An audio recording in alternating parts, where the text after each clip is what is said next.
Welcome back to JavaScript Weekly! Dun, dun, dun, dun, dun, dun, dun, dun, dun. Woo! Welcome back. Glad you're here. Glad that you're ready to listen to some fun news that I have collected over the past week for your edification.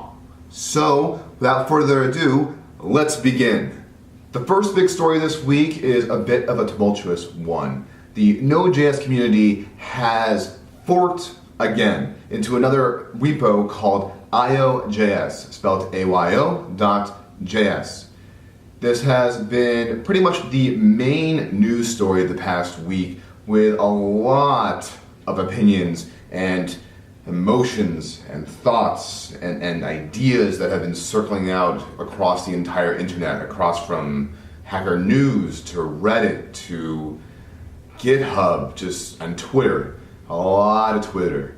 I've been trying to collect and get a clear view on what is actually going on because there has been a lot of things out there. And as far as I can tell, the clearest picture that I was able to gain was from a ZDNet article actually that explained in a very clear terms with as little emotion as possible and just getting down to the bare bones of it, what actually happened this past week. In case you missed it, there was a vote to remove a core Node.js member, a person of the name of Rod Vag.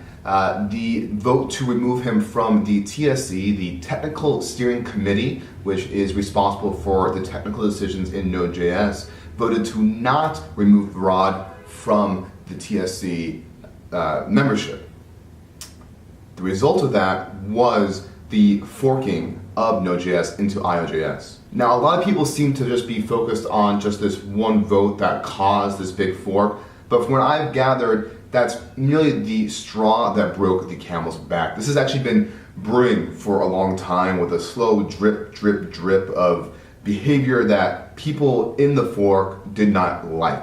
The ZDNet article puts it very well in that the failure to have him removed from the position was seen as the embodiment of years of effort to reform a pattern of harmful behaviors that was tearing the community apart. By which that means the Node.js is a community of people contributing their own time to make it a better piece of software. People in that community have felt frustrated for a while that their contributions have not been properly included into the Node.js community. This whole moment of vote with Rod Vag is almost a red herring in some respects because that really isn't the point.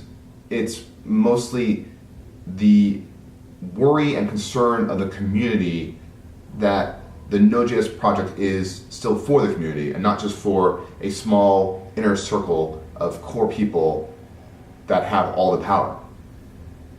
Not the happiest of topics. I'm hoping that these things can be resolved. I think there is a way to resolve them if everyone can get together and talk things out.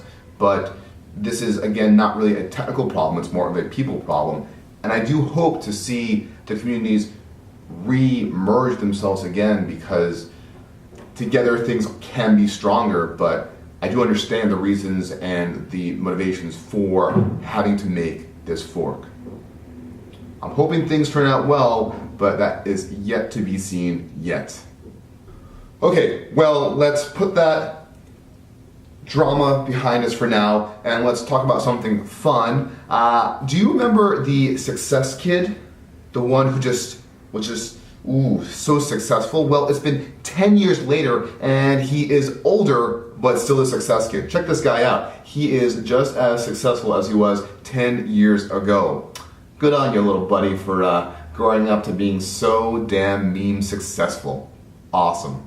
The Polymer project, the open source project that allows you to use web components as the framework for your applications, has released a new blog post talking about their plans for their upcoming 3.0 version. And the big news there is that they're actually moving from Bower to NPM, woohoo, and moving to ES modules as well. So amazing modernization efforts on the Polymer team. I didn't even realize that Polymer wasn't in NPM. That's actually shocking to me. I don't use the framework that much, but in having it in NPM, I'm hoping that it'll actually expand its reach because diversity is good, and having different competing frameworks is always a good thing. Last but not least, in React news, because who doesn't love React, there is a large pull request open to delete the old React stack renderer. This is a large PR, so large that it's a Stack Overflow? Any case, that's exciting that the confidence in the React team is so much on Fiverr that they're feeling comfortable and confident to remove the old rendering system in its entirety. And that is your week of links, things that you should know. Hopefully you have learned something and it's brightened your day a little bit as you go to work, or you wake up in the morning, or you go to sleep at night, or you just watch this in the middle of the day. I don't care when you watch this, but if you are watching this, I do hope you are enjoying it. Again, please do subscribe down below. Tweet me on the Twitters. Just a note, I'm going to be off for the next 2 weeks. I'm going to go on vacation and just de-stress for a while, so you won't see my face for a little while, but hopefully you'll be able to survive. The world will go on, but I will not be there in front of your screen to enjoy it with you. And with that, I say adios and have a happy tomorrow.